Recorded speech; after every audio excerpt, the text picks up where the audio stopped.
Cette semaine, Destination Francophonie vous emmène à Odessa, dans le sud de l'Ukraine.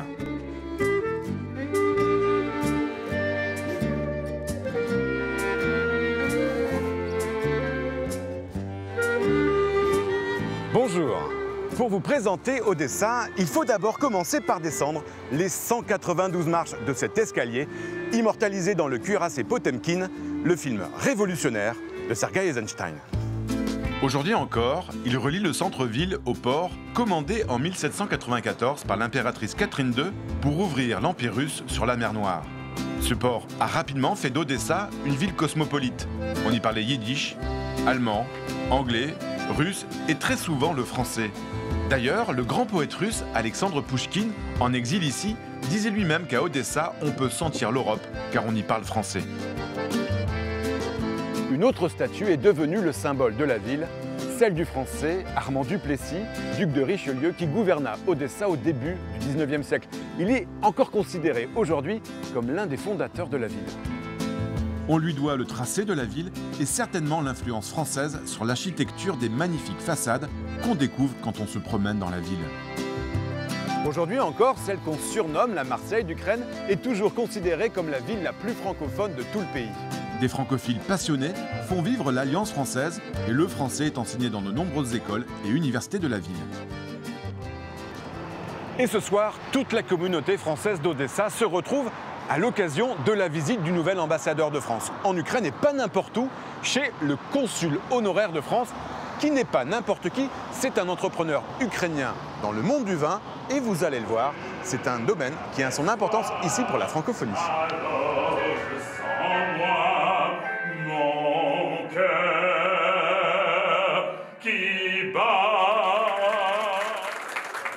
Monsieur le consul, Odessa, c'est une région viticole?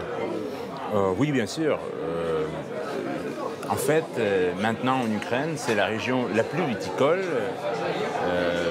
On peut dire que la moitié de tous les vignes en Ukraine, c'est en région d'Odessa. Est-ce que c'est un domaine qui offre des perspectives professionnelles pour les francophones? Le domaine viniviticole de l'Ukraine a besoin de changer la direction des exportations, se retrouver sur les marchés européens. Pour tout ça, il faut les technologies européennes, la qualité européenne, les traditions européennes. Et c'est pour ça que nous avons vraiment besoin des vrais spécialistes. Et la France, dans ce domaine, a une expertise? À mon avis, la France est la meilleure. Donc pour un jeune francophone d'Odessa, c'est possible de trouver un travail dans le domaine du vin? Oui, et je te conseille d'aller à la faculté de francophonie à Odessa Académie alimentaire, là où tu verras beaucoup de jeunes qui étudient le vin en français. Donc c'est un plus de parler français quand on travaille dans le vin? Oui. Bon, ben, j'y vais demain matin. Merci Édouard. Il y a de différentes nuances de couleurs pour chaque type de vin. Rouge, violacé. À l'Académie nationale des technologies alimentaires, les étudiants se destinent à tous les métiers de l'agriculture. Mais pour les étudiants francophones, le métier numéro 1, c'est celui du vin. Une spécificité de la région et une coopération active avec la France dans ce domaine, menée par Oksana, la directrice du département d'œnologie. Ici, les étudiants se forment à tout le vocabulaire du vin avec Elena, leur professeure de français. Bonjour. Excusez-moi de vous déranger. Bonjour Elena. Ça va? Bonjour Oksana. Bonjour. Combien d'étudiants qui étudient l'œnologie ici à l'Académie? Je connais 30 étudiants étudient l'œnologie à notre université. Alors pourquoi ils apprennent l'œnologie en français? Quelles perspectives ils ont? Beaucoup de perspectives parce qu'elles font des stages.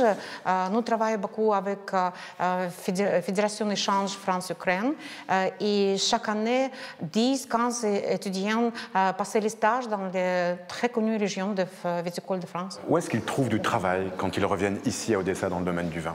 Ils travaillent dans les très connues entreprises en notre région, par exemple. Vous connaissez Chaba? Non? C'est quoi? Tous les notre étudiants anciens travaillent maintenant dans cette entreprise. L'histoire du village de Chabot est intimement liée à la francophonie. Il a été fondé en 1822 par des Suisses du canton de Vaud qui ont migré dans la région au XIXe siècle pour créer une colonie vinicole. On les appellera les vignerons du Tsar. 200 ans plus tard, l'entreprise Chabot est la plus grande exploitation de la région viticole d'Odessa. Elle emploie plus de 1000 personnes.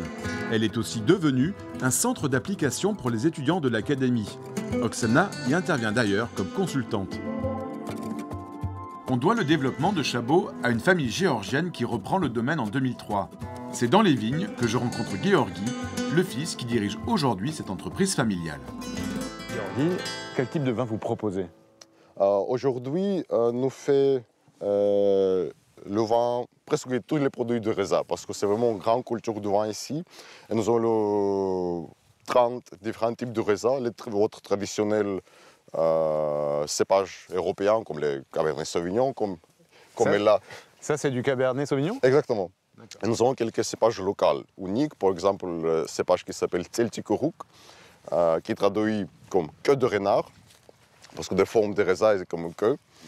C'est vraiment un vin blanc sec avec très intéressant profil dans la bouche. Est-ce qu'aujourd'hui en Ukraine, c'est important d'avoir des Ukrainiens qui sont formés à l'étude du vin? Exactement, c'est très important. L'histoire du vin existe en Ukraine pour plus de 20 000 ans. C'est vraiment une grande histoire et nous voudrions pour les très bons spécialistes ukrainiens pour travailler dans cette vigne. Pourquoi c'est important que des jeunes Ukrainiens fassent des études dans le domaine du vin en France?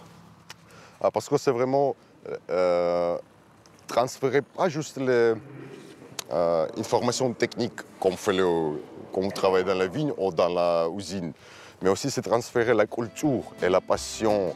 On voit que c'est les arômes assez fruités et avec les bois qui est très élégant. Maintenant, je vais retrouver Vika. C'est une étudiante de l'Académie nationale. Elle a fait plusieurs stages en France et là, elle est en train de participer à une dégustation de vin. Bonjour, ça va? La dégustation se passe bien? Bonjour oui, Vika. Bonjour. Pourquoi tu as décidé de faire des études d'œnologie? C'est ma mère qui m'a fait habituer à la culture du vin. Et la culture de boire le vin n'est pas aussi populaire en Ukraine qu'en France. Pourquoi connaître le français, ça a changé quelque chose dans tes études? Ça m'a donné la possibilité d'avoir cette expérience, d'aller en France et faire le stage là-bas. C'est aussi très enrichissant au niveau culturel et au niveau humain. Alors si vous souhaitez en savoir plus sur la francophonie à Odessa, rendez-vous sur notre site internet. Nous, on se retrouve bien sûr la semaine prochaine pour une nouvelle destination. Et d'ici là, eh bien, bonne semaine à tous sur la planète francophone. Salut!